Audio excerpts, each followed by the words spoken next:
American hero, a native of New Hampshire, the Merrimack Valley, once said, "Live free or die. Death is not the worst of evils." However, as brave as General John Stark was, he never shared the experience of the kinder people. If he did, he may have had other thoughts. Nevertheless, it is incumbent on us to try to maintain our freedom and to fight for the freedom of those who have lost it, the people of Cambodia, so that we can set an example for our descendants and so that we do not die as slaves. After the Khmer people have experienced so much hardship and suffering, justice demands that Cambodia be a free and independent nation. But remember, dear friends, justice is blind, and only you can create a free Cambodia, if only in your hearts. I thank you one and all on behalf of the National Vietnam and Gulf War Veterans Coalition for your kindness and generosity, and Mrs. Lim for her beautiful work.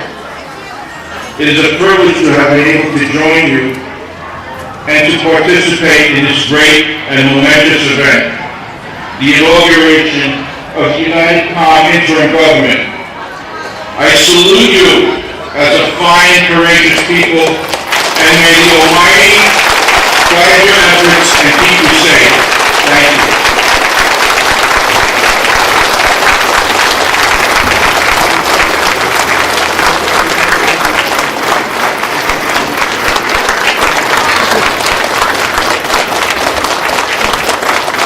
I thank you very much, Mr. Chairman John Malloy. He is my life.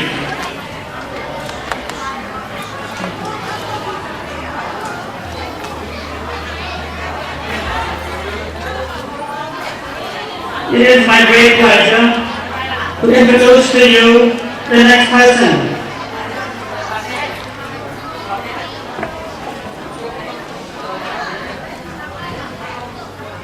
Ladies and gentlemen, may I introduce to you Marty Gromitsky, Deputy Chief of Staff. He please take a few minutes to share with us.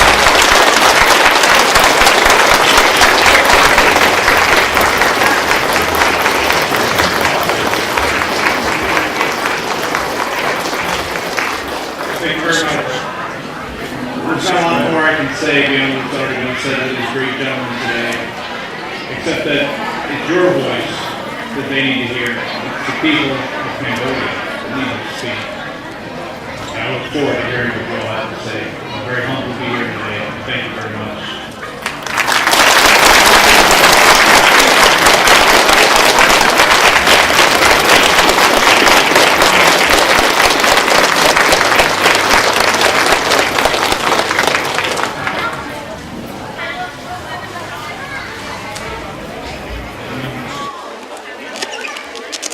I am delighted and honored to present to you the next person, Attorney Stanley Cooper.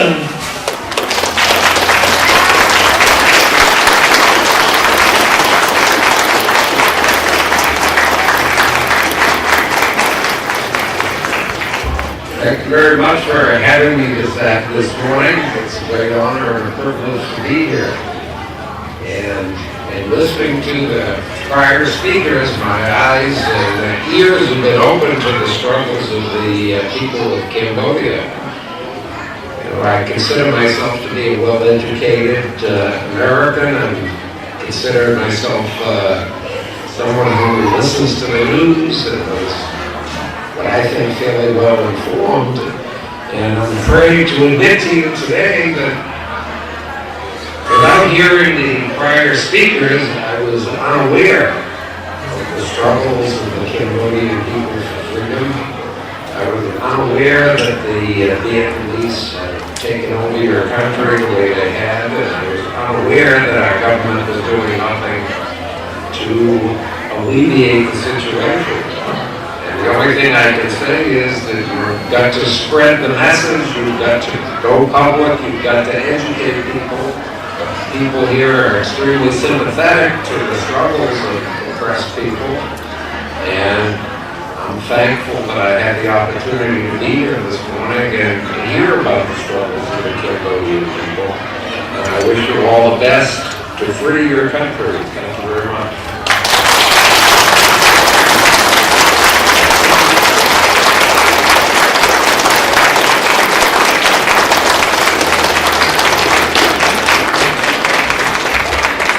And thank you, Attorney Stanley Cooper, for your speech. Your speech, it cost $1 million speech. Very, very valuable speech. Thank you very much, sir.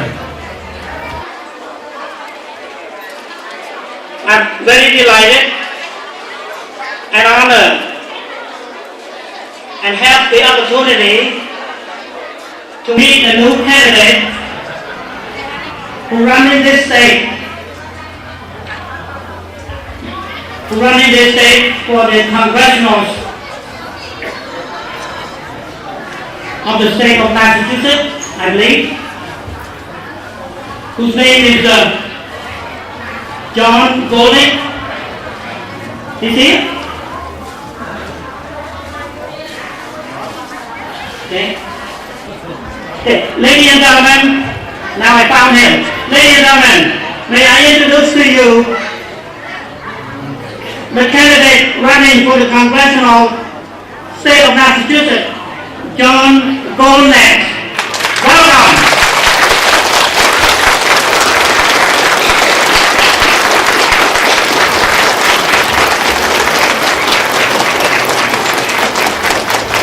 Good morning. Thank you very, very much for allowing me to share a little bit of your time with you here this morning. My name is John Golnick, and I'm running for Congress in the 5th Congressional District, and I'm running against Representative Tsongas. I'm running for Congress because I believe, like many of us, we're unhappy with the direction of the country, and we are unhappy with the buyouts and the takeovers and the runaway spending. But I would like to talk a little bit today just about how much I appreciate the efforts of the Cambodian people to create a free and independent country for themselves. And as we know, there is a very large community here in Lowell and across the 5th District of Cambodian people and people from other parts of Asia. And I've always worked with the community here, and more importantly, Vinod Khan, who runs the newly opened Khom Federation over at 74 Middlesex Street, Lowell. And we've talked about the need for the Cambodian people to come together, especially here in Lowell, and form and work together so that they can create political power for themselves. I believe there's nine committee seats here in Lowell, and I think it's important, with 30% of the population, that 3 of those should be Cambodian. So I encourage everyone to get active and vote, because you can make a difference, you can make a change, and you can have your voice be heard. So again, without further ado, I won't take up any more of your time. I would certainly like to ask for your support and for your vote, because I will listen, I will be engaged, I will be responsive, and I will work with the Cambodian people here and across this district to bring their voices and their challenges down to Washington, D.C. to be heard. Thank you very, very much.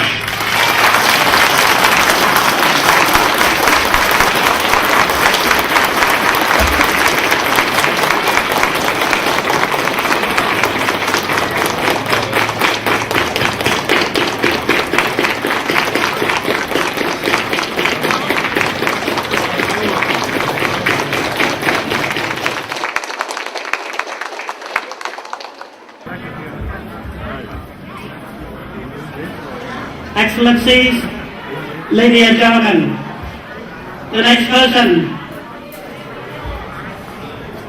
to run for the state senate, the gentleman named Jim Muba. Would you please come to the stage? Welcome here.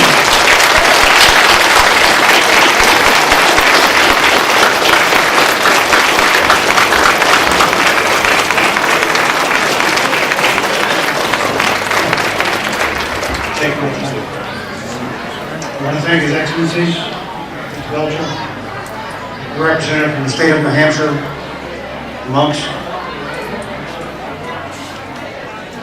There are times when we all have to remember where we start so we can keep our eyes focused on where we are going. For the Cambodian people, this story started long ago and for some reason has been lost. The reason is because the message, the conversation, the meaning of Cambodia, and all that is Khmer, institution of Khom, is not well communicated to the people of this country. So in the 1950s, when the French went to answer the call of friends, part of what they were doing was immediately lost. When the United States with President Eisenhower went to help his friends, the French, one more layer of confusion was added to the story. We did not understand in the United States where we were going, and all of a sudden our country was torn into little pieces. It was very dangerous for the United States. But we survived. We stood together from one coast to the other to save ourselves politically. And in a vacuum that we left behind of Vietnam has now been re-engulfed by the true nature of the terror and the danger to peace and the country that you love. And since then, it has been a quiet story that you carry. And it is difficult for us still to understand as we put down our daily lives to try and just live one day to the next. But this is calm and tranquility that individually works. But as a nation, I want to say this to the Khmer. 200 years ago, many men, a lot more intelligent than I, would gather together in small groups, in places quiet, without advertisement, so that no one around them would know what they were doing. And they were talking about breaking away from the crown of England. And then with that secret set of meetings, they came together and they wrote the documents, which is the Constitution of the United States, under which all of the things that we have done since makes good sense. And along the way, we have fought many battles all over the world in support of many good things. And sometimes we need still to be reminded why we did that 230 years ago. And for the Khmer and the Cambodian people, it has been longer and just as treacherous. But here in America, we speak, and they are our weapons. These words are our promise. It comes from the heart. It's where we belong. This is what we want to do together. We can help. But we need your help so that we can stay free. It does not happen alone. I cannot declare myself a country and float through life. And praying by myself does only good for myself. So together, we can work for our own common interests, and then all of our common interests, and with peace, protect freedom and liberty, so that all of us can sit here and in all of Southeast Asia and talk of the times when we first discussed how we should be